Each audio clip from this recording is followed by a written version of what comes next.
مدحويني هو عبد الرحمن تور إن شاء الله سبحانه وتعالى إن أنتال ودسنا بيو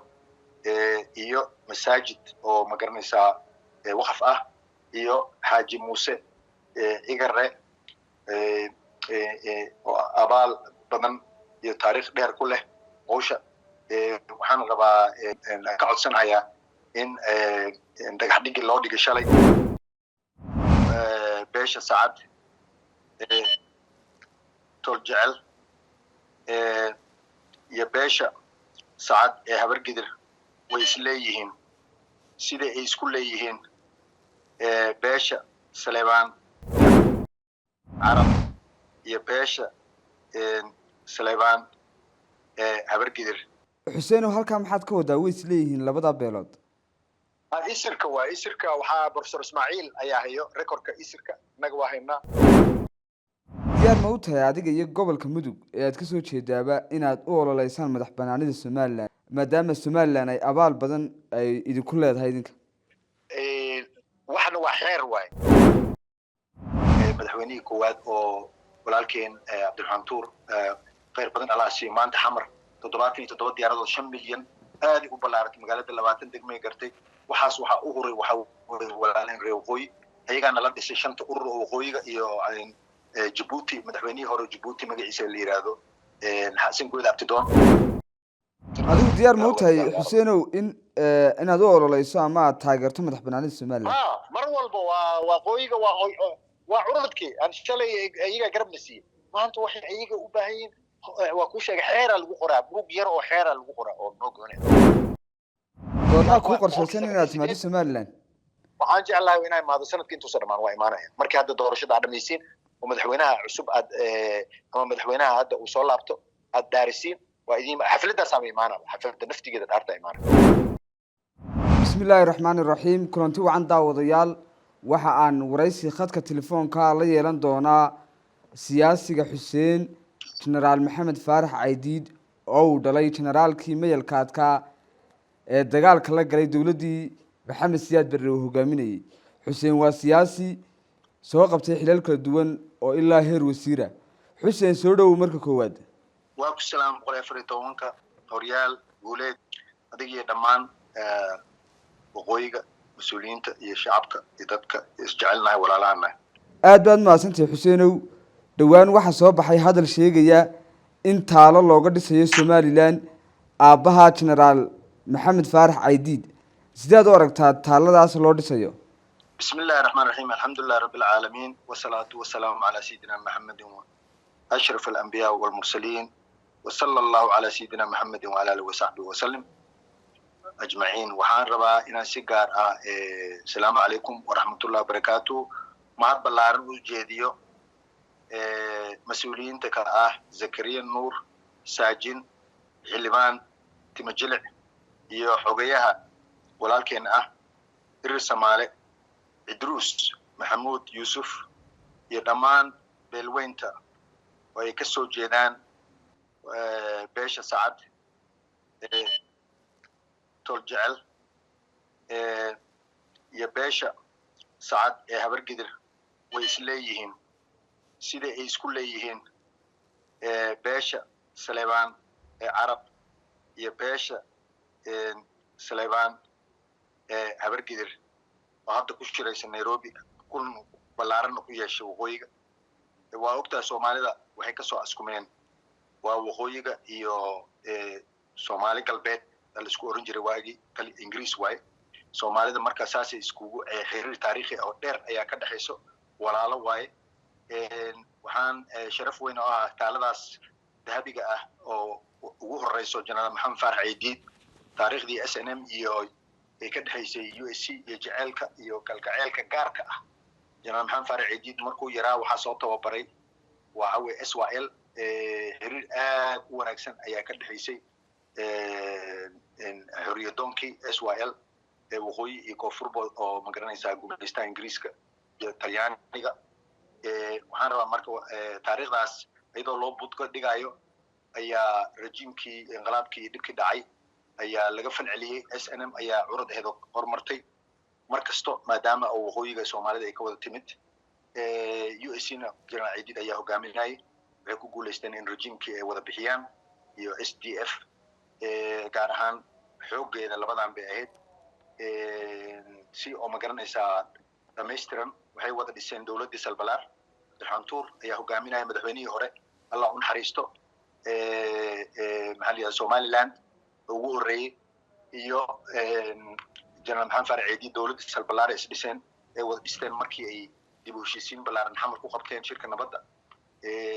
أنا نصيب عن يشيء مركي أو جناعي جديد غيريودي عبد الحمد أيها هوش لها أنيقا أيو إنترنزولي يقولون خوري بوسكا ولا لين ريوخوي واد أكتر حمر جرينلاند كأيجا قاضي نبضان الدولة نمدان نيروبي أنكو صور دسني إثيوبيا أنكو صور شيء ساشد حدي إن نيروبي يو ماشي ليرادو مصر كل واحد نهو جامينا عبد الحمد بوها سكوكي كينيا نجي دمان USCS سيدا ساس أي جرينلاند كي أو أمريكان قاعد واي أو يوروب قاعد ويس أو سومالي قاعد ويس وحاجرب نقصي مدحوني كواد أو ولكن عبد الحمد غير بدن على شيء ما أنت حمر تضبط ديارة 5 مليون هذه وبلارت مقالة اللواتن دقمة قرتي وحاس وحا أغري وحا ولكن ريوغوي أيها أنا لدي سيشان تقر أغوي عن جيبوتي مدحوني هورو جيبوتي مقعيسة اللي رادو نحسن قويد أبتدون راليقلين بدن كبحشي مريكان كو استعمالي أو إريي واجي دقالك نحمرت مريكان قيبته أو كلينتون قيبته بوش ممرين واحد دبك سوبيا وهو قيبته ايريش أو كلينتون حسن قول أبتون مركو إريي وهو ياري شنت أور وقويقة يأسنمتا دولة سلبلار قيب وين كأهاين سلاس أيال لقود السي دولة سلبلار أن أيضا أنا مقرنسا دالسي Soomaaliya inay u gudubto lagu celiyo meeshii Israa'iil taariikhdeedii ay ahayd marka taariikh aad u ballaaran ayaa naga dhaxayso wada qabsi naga dhaxayo marka taaladan aad qiimo u leedahay anna waxaan rabaa insha Allah subhanahu wa ta'ala in ma garanaysaa madaxweynihii hore oo Abdiraxmaan Tuur insha Allah subhanahu wa ta'ala in aan taalo ugu dhisno biyo iyo masaajid oo ma garanaysaa وقف iyo حاجي موسى إجرة أبال بدن يتاريخ دير كله عوشة وحنا ربا كعد سنة هيا إن دقيق الله دقيق شلي إن يقدران مساجد أو سوجدين تيدا لو قدر وقف جنرال محمد فارح عيديد أدبر ما سنتهاي حسين waxaad sheegtay beesha Saacad ee Toljaale iyo beesha Saacad ee Habargidir inay isleeyihiin Xuseen halka maxaad ka wadaa way isleeyihiin labada beelood isirka waxa Professor Ismaaciil ayaa hayo recordka isirka naga waahayna resorka beelaha dhan oo deegaankan waa deegaankii ugu horeeyay adduunka oo xukunbo boqortooyadii ugu horeysay way marka Soomaaliya taariikh dheer ay leedahay marka wala isir waxaan ka wadaa isku isir ayaan nahay walaalaan isku abi isku hooyaan marka waad ogsoontahay magaalada Xamar waxa iskale oo hadda aniga aan ku koray oo janaacid ku koray oo ka shaqeeyay abaadira liirada waxa weey bira iskale aan jirtay harre hoostimaada inta ka hobiye hoostimaada marka sida idinka aad waqooyiga iyo idin hoostimaado maxaa liirada galinkan oo shanaad had mid ka liirado iyo galinkan north easternka dhulka Soomaaliya aad u ballaaran yahay marka taariikh dheer ku leedihiin Soomaaliya oo dhan waxay ka soo askuntaa halkaas annagana waa isleenahay marka Soomaalidan ay noqoto haddana annaga waa isleenahay marka reer Qumis labadan beelood ugu horeysa Habargidirta reer Qumis ay waa dadkii ma garanaysaa waqooyiga ayaan wada joognay hoostan dambe iyo gaalkacyadan iyo hoostan waxaan ku nimid waa dagaalo iyo ma garanaysaa taariikh oo dheer oo la soo maray waa dhulkii ugu horeeyay adduunka waa saad u ogsoontahay idinka waxaad aad awood u leedihiin ama Ilaahay idinku abuuray cirka xukuntiin idinka waa berbera iyo maxaa la yiraahdaa iyo Hargeysa meel u dhaxayso waxa ka furan meel Muqdishodan la eg xoogeeda oo carshiga u furan oo taariikh dheer leh wax kasto carshiga aadayo waa in waqooyi u yimaadaan marka waa dhulkii oo adduunka waxay ugu yaraan dhulkii Greek waxay u yeeran jireen dhulkii Ilaahayda u dhijireen laakiin waa dhulkii bini aadamka ugu horeeyay ku soo degawa Afrika waay gaar ahaan meeshan la yiraahdo waqooyiga waa taariikh dheer leedahay maxaa yeelay meeshii junuudi ugu horeysay timid waay meeshii bini aadamka ugu horreeyay yimid waaye marka dhulkan dhul aad taariikh u leh waaye koonfurtana xoog waa degantihiin oo xamar abaadir waaye harar hoos timaada waa magaalo dir waaye gadaalay ka yimaadeen dadkan kale dadka dhanna soomaali waa isku aabi isku ab waaye marka saas ayaan ka wadaa magarad taariikhdaasna aadan haddii noqoto waxay ku qoran tahay kitaabada oo zabuur waxay ku qoran tahay kitaabada islaamka taariikhda adduunka waa ku qoran tahay magarad waana soo bartay aniga qaybta talyaaniga vaticanka waa ku qoran tahay qaybta magaranaysaa historyga iyo genealogyga bini aadanka way ku qoran tahay marka soomaaliya waa meel cir iyo dhul iyo bad meesha adduunka dhan mara hadda ku qorantay baabulmandab marka wal halkaasaan ka wada nimid halkaasaana wada deganna halkaasaana taariikhdaasaan ku wada qorno ku wada halgamayna in aan ku nabad galno oo magaranaysaa mar walba isku dayaya soomaaliya in la kala jiro ama la kala gooyo aad baad mahadsantahay xuseenow waxaad sheegtay in madaxweynihii hore ama madaxweynihii koowaad ee somalilan cabdiraxmaan tuur aada uga dhisaysaan magaalada hobyo taalo iyo masaajid waqfiya maxaa xilligan kusoo beegay in cabdiraxmaan tuur oo somalilan kasoo jeeday in hobyo looga dhiso taalo waxaa kusoo beegay wakti aan aad ciidankii noo dhisan yahay oo aan xaqiiqsanay in aan khilaaf dama jirin dib u heshiisiino badan qabanay 3 sano anaa guddoomiye ka ahaa dib u heshiisiintii awaasa oo lagu qabtay Ethiopia midda lagu qabtay cabdiraxmaan tuur oo garab lagu siiyey 1990 iyo todobadii meesha la yiraahdo Masar tii lagu qabtay Cadan Yemen 1997 dib u heshiisiinada dhan waa dhameen marka waxa noo haray kaliya noo haray in xeerkii ugu dambeeyay la qoro xeerkaas maadaama urtiin idinkan ku horumarteen SNMT markii oo ballantii oo diiday rejiimka inuu kursi ka kaco 75 ayaa ahayd inuu ka kaco waa kii madaxweyne ku-xigeen Ismaaciil Abubakar oo booday oo SNMT ay bilaabatay 75 marka halkaas khilaafkii ka dhacay SNMT bilowda ayaa USC-dina oo walaalo yihiin ay raacday sidaasaana keentay markii ma garanaysaa inaan taariikhdaas iyo halgankaas dheer la soo maray aan ka mir dhalinay maanta waa degan yahay waxa aqoonsigeedii internationalkeedii ciidankeedii systemkeedii uu leeyahay marka taariikh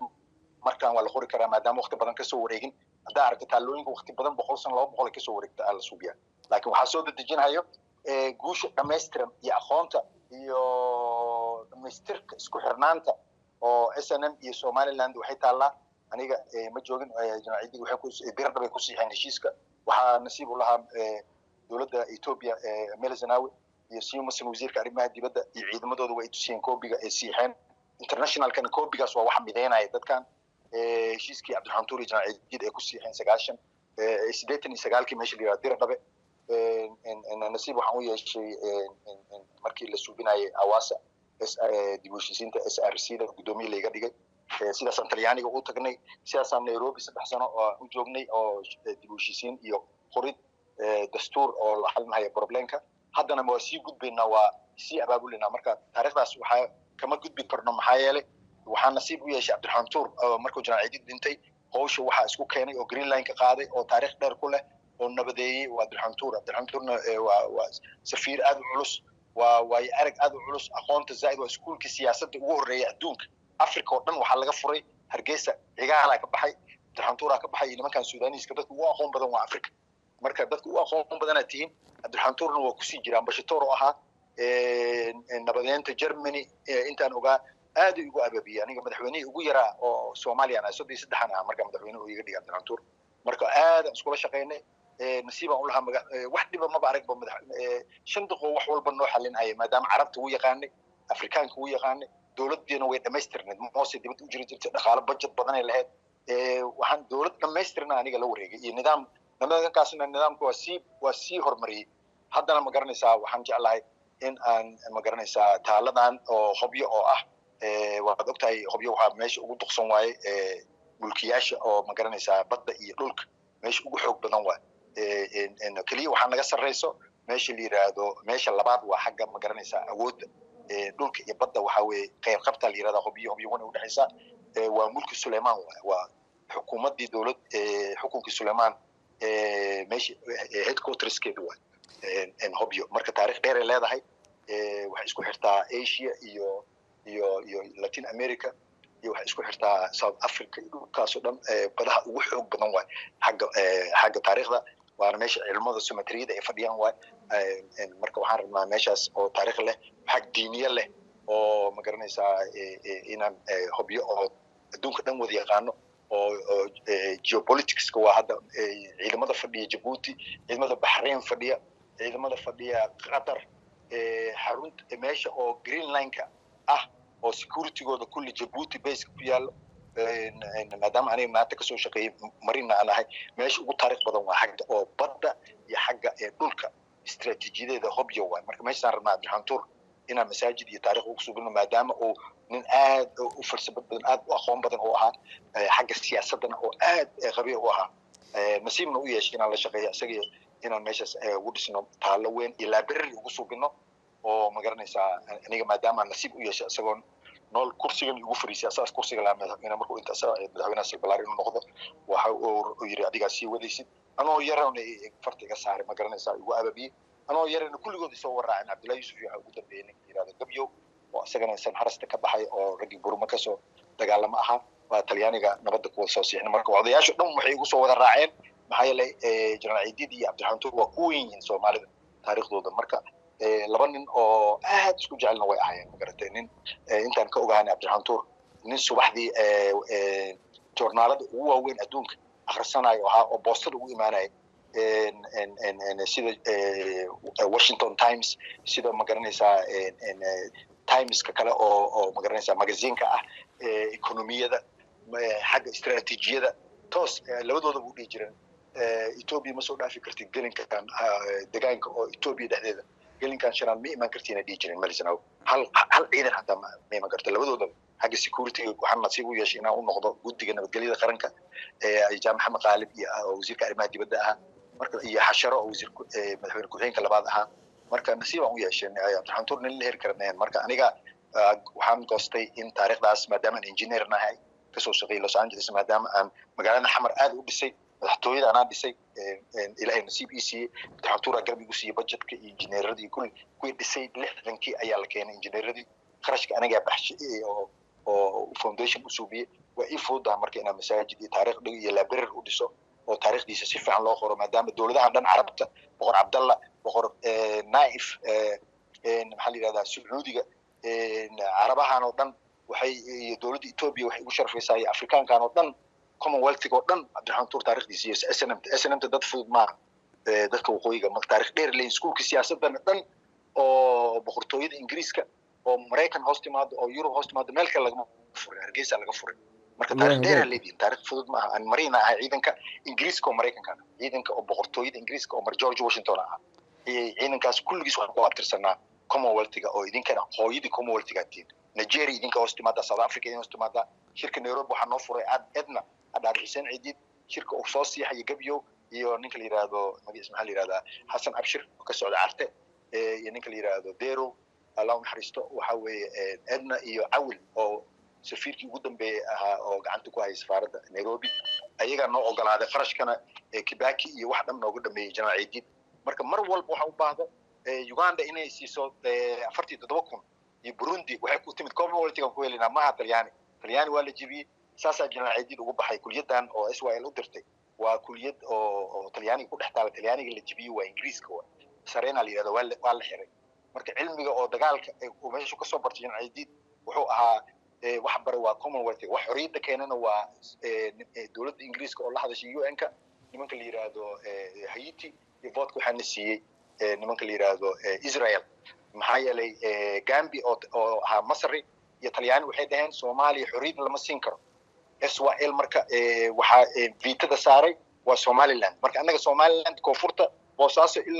ilaa maxaa la yiraahdaa Gedo hay labada jubbo waa Germany waa curadka Ingiriiska ku garab tahay jubbada hoose iyo jubbada dhexe laakiin inta kale waxa xoriyada siiyay oo maanta oo dhan hortaagan oo kharashka bixi dhahay Mareykan fiiri Lorraine waa Ingiriis maanta oo UN boss lacagta dhan iyo mushaharka ciidamada iyo African Union wax ilaalinayo kulli Ingiriis waa iyo Mareykan Suwaan markuu baxay Xasan Sheekh ay bedeleen waxa waa isku dhacnay Lorraine 37 sano waxa weeye UN Soomaaliya gabadh u fadhido hadda ka tagtay maamada waxay tahay xafiiska ra'iisul wasaaraha oo boqortooyada Ingiriiska waa marka waxaan ka wadaa nasiib aan u yeeshay inaan taariikhdaas aad u aqaano maadaama marin ahay marka wax fudud maaha marka isku xirka Commonwealth-ga ilaa India ilaa Pakistan ilaa China kulli waa Commonwealth ma garato marka waxaan rabaa inaan idin sheego marka Masjid al-Aqsa laba jeer ayaa idin hoos yimaada oo Suuda la qabateen iyo Eritreyadan taariikh dheer leeyihiin marka wax taariikhdiina taariikh la sheegi karo maaha marka waxaa la idinka rabaa in taariikhdaas odayaashoodii oo ku guuleystay madaxweynihii ugu horreysay Somaliland iyo dowladdii Soomaaliya oo koonfur lagu dhisay waxa weeye sidoo kale cigaal wuxuu ahaa ra'iisul wasaarihii ugu dambeeyay oo qaatay maxaa la yiraahdaa xorriyadda keenay iskuulkan asaa number 1 ahaa xuduudan hadda loo yacad asaas u bixiyay cigaal asu marka waxaan ka wadaa joogista cigaal 4.5 kana saaqo Clinton u yeeray shirkan oo carta lagu soo dhisay marka waxaan ka wadaa systemkan hadda ku shaqeyno oo meelgaarka iyo kii kale oo hadda ku shaqeeyo waxaan oo dhan cigaala qoray marka taariikhdaas idinka timidaan ka wadaa meesha aad baad maasan tahay Xuseenow runtii waxa tahay nin aad taariikh far badan u haya waanu kaaga mahad celinaa Xuseenow sidee baad u aragtaa ama sidee baad dib loogu soo celin karaa xiriirkii ka dhaxeeyay Somaliland iyo gobolka Mudug ama xiriirkii ka dhaxeeyay aabaha iyo adigaba idinkala dhaxeeyay Somaliland sidee dib loogu soo celin karaa waxa lagu soo celin karaa marka hore in la aado meesha ay ku shireen dira dhab waa documentigii oo ay wada qoreen iyo in ma garanaysaa aan technology shanaad oo maxaa yeelay waxaan jimcinaya waxa weeye shanta Soomaaliya waa gaar ahaan hold area waa oo idinka hoos yimaado annagana dhulka naga maqan ah oo maamul Soomaali u dhisan yahay marka inaan xaq caqiido iyo xaq dhaqan iyo xaq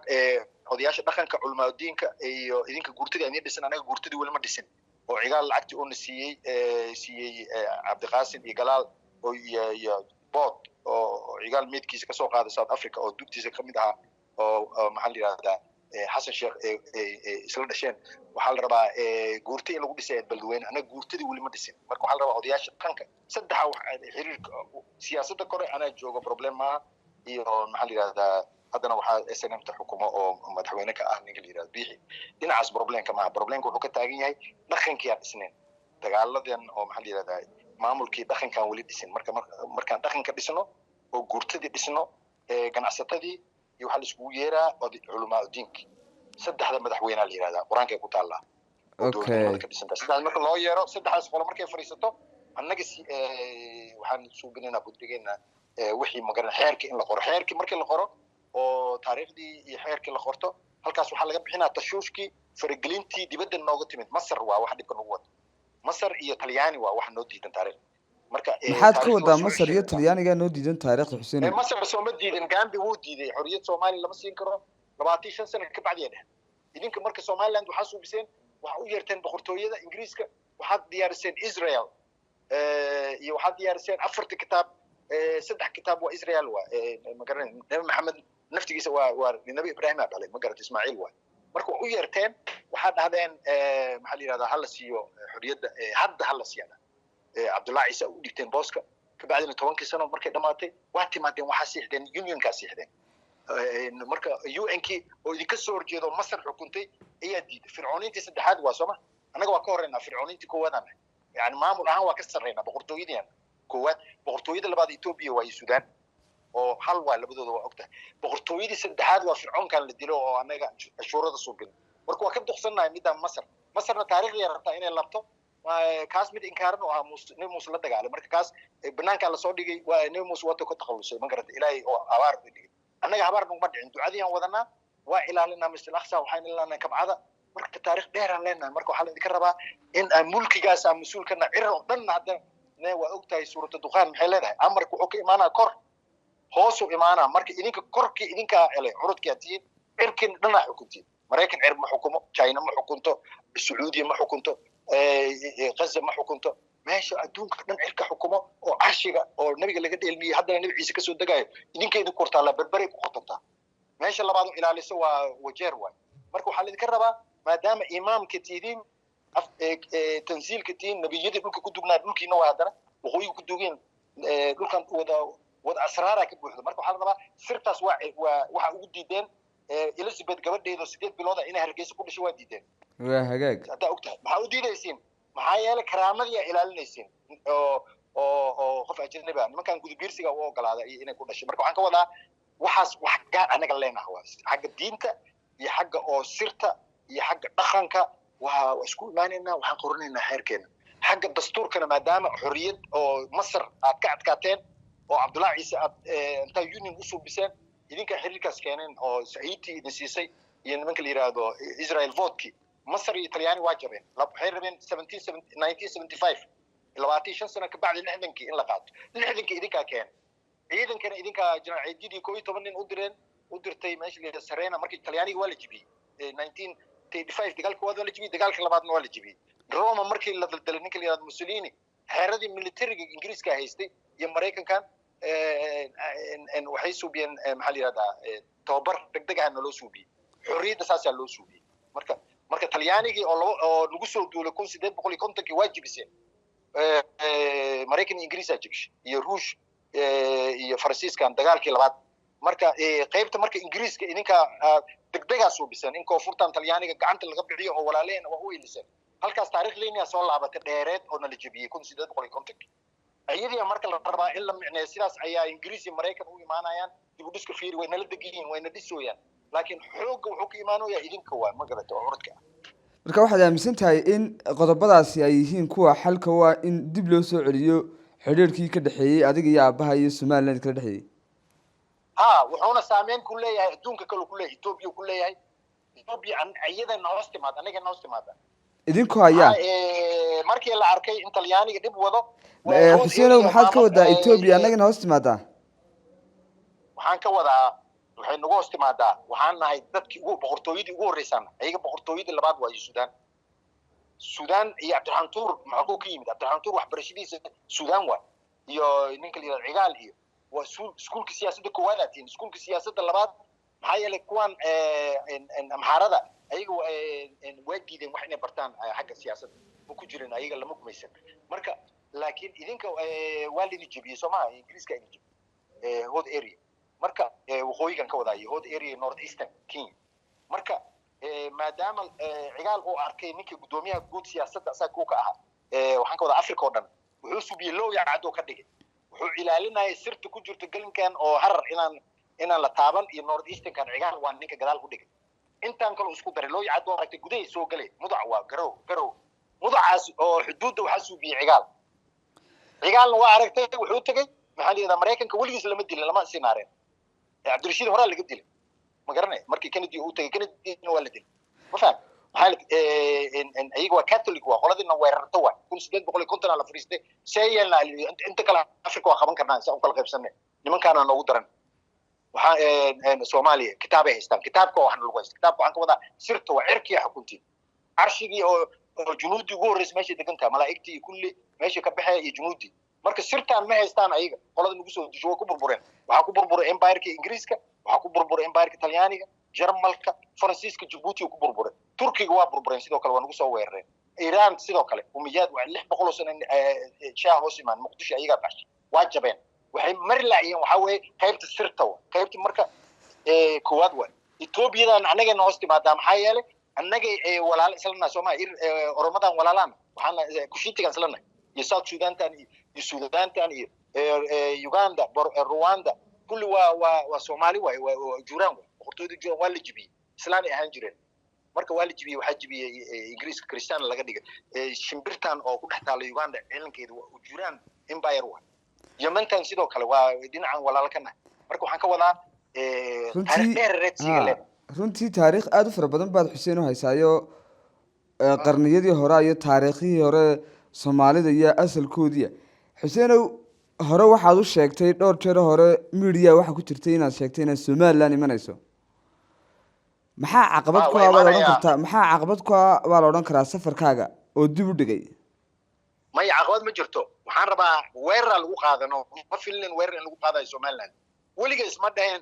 maxaa yeelay nabad markaas siixdid hadaa weerar qaadid waa international talaabay ka qaaday ama ku xirayna ama ku dilayna marka weerarkan dadkii nabadii ku siixay 93 Ethiopia oo hadda gudoomiyaha aqalka sare ka mid ah waxa nool oo hadda anaga gudoomiyaha aqalkeena sare ragga siixo ka mid ah cigaal sagaashi afartii Nairobi mar shir walba oo General Ciidid iyo cigaal iyo Cabdiraxmaan Tuur waa galayeen hooyisa waxa uu ah heshiiskaas 93 ah oo SNMT waa nagala horumartay moogtahay Maxamed Siyaad Barre rejiimku waxay diidaba 75 waxba kama jirteen marka ma weer maamulkii xorriyadii iyo waxa dhan koonfurta marka iyada tartiib u baahnad in kor u soo qaado oo waa iyaga waa slow waa wuxuu waa hadda xataa slow waa dowladnimada waa iska daba wareegayaan waa aragtay maxaa Talyaaniga ku laban Talyaaniga mafia waa iyo Masar labadaasna dhiboy fiir Masar oo saddex laba noo imaan diyaarada keentay si zeelac weer fiir Djibouti inadii weerar raba Djibouti walaalaatiin saydiin weerarna Ciise Djibouti Ciisaan iyo dadkii koonfur idin shantan beelood Cabdiraxmaan nabada laga dhigay midin dagaal idin kuma qaadi karaan waa walaalaatiin nimankan reer Taleex nimankan kale oo zeelac ku nool kuwan kale kulli idinka halaatiin waaba yaabana waa ajnabiga gadaalka wada waxaas ajnabigaas marka November aan soo laabtay oo Mareykanka soo laabtaan arkay marka Georgia maxaa yeelay badda cas khiyaanada ku jirta weerarkan badda cas ayaa qarsoon oo dagaalkan badda cas oo hadda socdo dabarkii inuu idinka jibiyo rabaa oo qabsado berbere ma qabsan karo laakiin isku daya socdo sidii waagii hore Ingiriiska idin qabtay marka waxa la rabaa kaasa idinku filan midkan marka oo walaalaha lidin kala jijibinayo meel ka timidaan garan waayo marka midaas waa midaan ilaali joojiyo وهي حسين waxaan ka hadlaa gooja cadaan ka hadlaa 500 askari aan idinka xiray dadkii walaalay waalid kala jibin green line la wadaa wax Talyaani ama Masar ama ajnabi kala wada hay'ada wada Soomaali ma wada xijaar oo idinka wasiir eedii ah Talyaaniga noo aha inuu maanta ciidankii dhan oo dawladda koonfur aan soo dhiso Nairobi ka soo dhiso idinka qayb ka qaadateen Cabdiraxmaan Tuur qayb qaato Salbalaarta dhis inay idinku soo weeraro oo degmooyinkii goboladii ay wada aadaan xagga oo hubkii koonfur oo dhan la caadiyo waa joogiyay waa soo wada laabteen dani ay la saftay waa soo wada celiyay waa idinka soo laabteen marka waxaa la rabaa walaalihiina inaan isla fariisatiin hoos u dhaqdaan maxaa yeelay curdatiin ma Soomaalida ay waa fahmi karaa mari laakiin kuwan Soomaalidan koonfur ma fahmayso waxa isku tiin gooja caade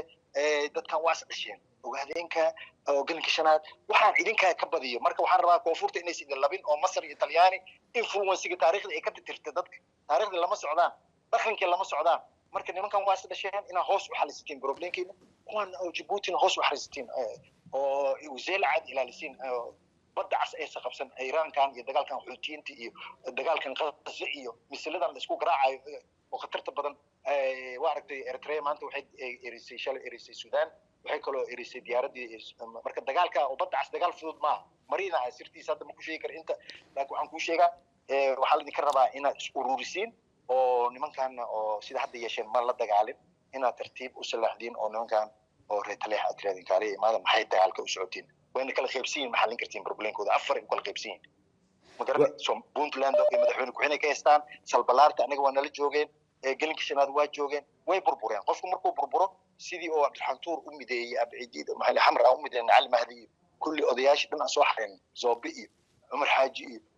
maqaranaysa green line aan u qaadnay ina ururisiin ka rabaa waqooyiga isku urursada kana eedan salbalaarta dhisteen hadda waxaan ku socdo dagaal ay ku socdo in la jijiyo marka waxaa la rabaa inaad tiraadaan may awooda leedii لكن حوجه واستعمالنا سياسه واستعمالنا مسبح واخل بدنيه حوج مو استعمال ترتيب مركو صلاح حسبيدنا دورشده خبطه لمن كان الله حل ولا لينا او لمن كان او محل عيسى انا الله حل لمن كان او غدبيرسي الله حل لمن كان ورسنجلي الله حل تجي ددك قاب دخنا اود وليدين سرتينا يا دخنكينا يا خيركي انا اساسا كو ودا ما كو ودا حوج في حسن الشيخ يا فرماجي دورشده قبن وين دغال علم هذه قال لا دي علمادي dib badan aan soo marnay xamar waa joojiyay isla markaa waa daba qabtay kulligii doorasho galaada marka waxaan ka rabaa sidoo kale inaad suubisiin oo aad baad maasantay Xuseenow diyaar ma u tahay adiga iyo gobolka Mudug ee aad ka soo jeedaaba inaad u ololeysaan madax banaanida Soomaaliland maadaama Soomaaliland ay abaal badan ay idinku leedahay idinka waxna waa xeer waay oo process maray moogtahay processkaas qaab dawliya maray maadaama Soomaaliland iyo Soomaaliya xorriyad tahay odayaashii horena ay Ingiriis iyo UN ka dhaxtaala annaga namar taalo Soomaali oo leeska annaga ma qaabkaas idinka u micnaysanaysan qaabka institutionkina oo cigaal iyo siyaasiyiintiina qaabka ay midnimada u suubiyeen haddii rabaan maxay la galinkii waxa ka maqan shanaad waxa ka maqan North Easternki koonfurti marka waxa la rabaa xeer waay waxa uu yeeray odayaasha dhaqanka saata ku sheegay saddexda madaxweyne ma siyaasiyiinta annaga ma waxa weeye odayaasha dhaqanka waxay sitiin guurtadii iyo inta degta Soomaaliland waxa kale u yeeraysaa ganacsatada waxa u yeeraysaa culimada diinka koonfurtana sidoo kale saddexdaas aan u yeeraynaa xeeraa la qoranaa marka hore xeerka soomaaliya ka dhexaysa soomaali markay waxay xeer qortaan sida maraykanka odayaashooda dhaqanka 13 gobol ay taantaban Philadelphia fariisteen xeer ay qorteen buugga oo constitutionka xukumo xeerka marka dadka ma tusinaysiin niman dastuuriya leedin inta muhiimka dastuur madaxweyne ra'iisul wasaare madaxweyne ku-xigeen waxaas la kala qoranaa Somaliland marka wixii ay rabto hoos u sheegay ajnabiga mu sheegay soo lagu soo fargelina midaan ku dhahay waa waxaada hoos sirtaada maxaa yeelay mulki dhan haysta oo adduunka dhan xukunta